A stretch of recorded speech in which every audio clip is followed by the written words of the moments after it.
So, today we'll be taking a look at a handful of stories, including AJ Lee's outfit, Charlotte challenging for the men's WWE Championship, and a big update to the Edge and Randy Orton match. So, let's get right into it. Starting off with AJ Lee and her outfit, AJ Lee is another iconic talent in WWE history and had her fair share of big moments throughout her WWE career. AJ's WWE main roster career was on the shorter side, really only lasted 5 years on the main roster. But AJ had such a big impact on the company and accomplished so much within that time frame. AJ even claimed that one of the reasons why she retired was because she literally accomplished everything and there wasn't anything left to do. So she retired in her late 20s. One of these huge iconic moments in AJ's career was Raw 1000 back in 2012. AJ's story arc at that time was being engaged to Daniel Bryan, and they were set to have their wedding live on WWE television on quite possibly the biggest Raw episode of all time. However, we all know what they say about WWE weddings. You can never expect them to go according to plan, and that's exactly what happened here. AJ Lee walked all the way to the ring in her wedding dress to tell Daniel Bryan that she said yes, but it was to another man. Vince McMahon comes out and announces that he offered the Raw general manager job to AJ, that she accepted it. AJ Lee left Daniel Bryan at the stand and continued to celebrate her new position in WWE. Now, what we didn't know about the entire night was everything that happened behind the scenes. CM Punk and Daniel Bryan recently reunited on WWE backstage and told the stories of everything that happened on that day. As AJ explained multiple times throughout the year, she never really wore a lot of dresses or anything like that. She just wore casual clothes all the time. So when she was walking around backstage at Raw 1000 with this wedding dress on, everyone, including CM Punk, just thought it was the most funny and bizarre thing ever. AJ never wore anything like that ever before around the superstars, so she really stood out to all of them that night. CM Punk recalled the story and had this to say about seeing AJ that night. I just remember that night because I remember it being so ridiculous that April, AJ Lee, was wearing a wedding dress, and she had to wear that wedding dress for a long time.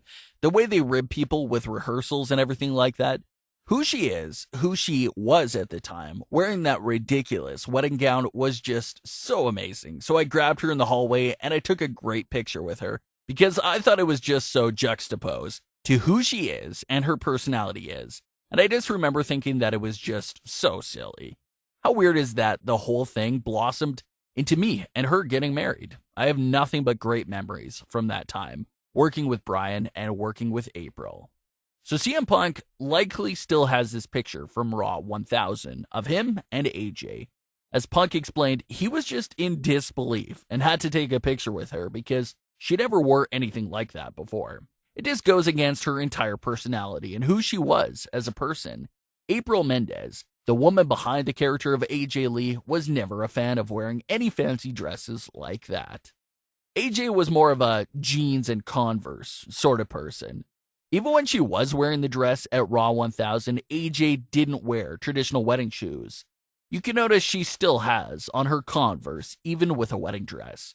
So it was just a great memory for Punk and AJ Lee. AJ revealed in her book that CM Punk was one of her best friends backstage for a long time. So Punk probably took this picture with AJ backstage to poke fun at her and joke about it later on.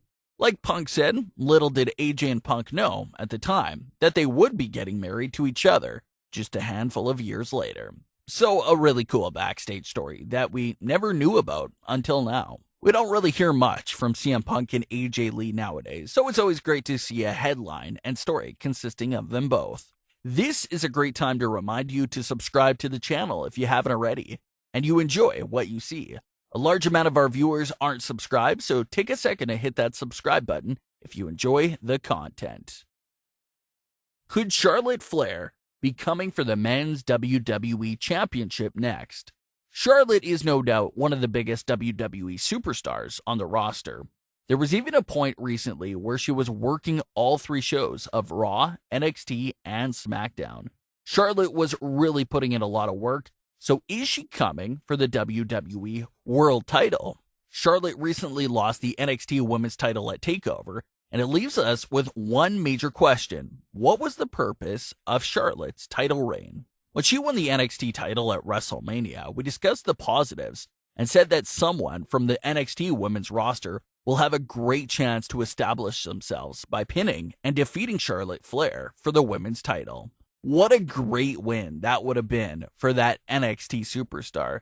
They would have pinned Charlotte Flair to win the women's title, but as we now know, that wasn't the case. Charlotte did lose that title, but was heavily protected in the loss. Rhea Ripley was the one who took the pin in the triple threat match, while Charlotte was still tangled up in the figure four and couldn't break the pin in time. So Charlotte still lost the title, but I think it would have been even more impactful if Charlotte was pinned for the title. However, we'll have to see what comes next for her. Charlotte was asked about chasing a men's title in WWE, and she had this to say about that topic. It's something that I want to pursue, but if you look at the big picture, when women are succeeding in different organizations all around the world, we're all succeeding and we're all winning from that. So for her to hold that accolade, we should support and be just extremely proud as a woman to see her do that, because when one's doing well, we're all doing well. And that is what has pretty much driven the women's revolution, is we work better in numbers. So it's not something that I would think about right now, but I couldn't be more proud and happy for what she is doing for women around the world. Charlotte was referring to Impact Wrestling's Tessa Blanchard, who was the first woman in North America to win a men's world title. Even though it's separate companies, Charlotte still sees it as a win for women's wrestling across the world, and would like to go after a men's title if she is given the opportunity. Charlotte has a great idea, but as everyone else said, it doesn't look like it'll be something WWE does anytime soon. Our last story is on the Edge and Randy Orton feud. So this feud between Edge and Randy Orton started right after Royal Rumble and is set to end at WWE Backlash with the greatest wrestling match ever. Edge and Randy Orton had a near 40-minute long match at WrestleMania, but as WWE explained, that was more of a backstage brawl match and spent no time in the ring. That's why Randy Orton issued this challenge to Edge and said that the better man won at WrestleMania, but the better wrestler didn't. That started this whole thing of Edge and Randy Orton having a traditional wrestling match at WrestleMania. Where WWE started to lose some fans was with the entire greatest wrestling match ever marketing and advertising. WWE started to promote this Edge vs. Randy Orton Backlash match as the greatest wrestling match ever, and that sort of bothered some fans. How do you proclaim something as the greatest wrestling match ever before it even takes place? You're calling this the greatest wrestling match ever, like 5 weeks in advance. That's not usually how that goes. Other sports don't really go into a game saying, this will be the greatest basketball game ever, and really market it like that, because no one actually knows what's going to happen in the game. So it's strange to call it the greatest ever before it even takes place. But for whatever reason, WWE decided to run with the advertisement of Edge vs. Randy Orton being the greatest wrestling match ever. Me personally, I'm not sure if I like that tactic either. By calling this the greatest wrestling match ever, you're setting the viewers' expectations for the match to be sky high. You're calling it the greatest wrestling match ever, so they definitely expect the greatest wrestling match. I think it would have been better to put a lot of time and effort into perfecting the match and just let the fans naturally decide if they see it as the greatest wrestling match ever. Just let it come naturally. Edge recently had some comments to share about this same issue with ESPN. Edge had this to say. I'll preface all of this with saying there's no such thing as the greatest match ever. You're not going to be able to say definitely what is the greatest song of all time. What is the greatest painting of all time? What is the greatest movie of all time? What is the greatest band of all time? It's impossible because there's no general consensus. You can have great matches, but what is the greatest is going to be different to almost everybody. Edge is right. When you ask somebody what is the greatest movie, book, player, wrestler, and so on, you're always going to get different answers from everyone you ask.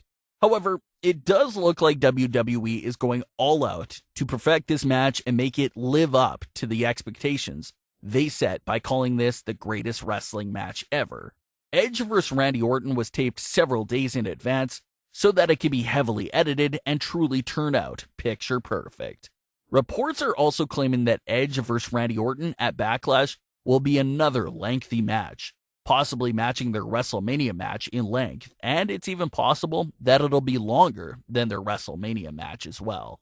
We'll have to see if the match can truly live up to the expectations that WWE set for it.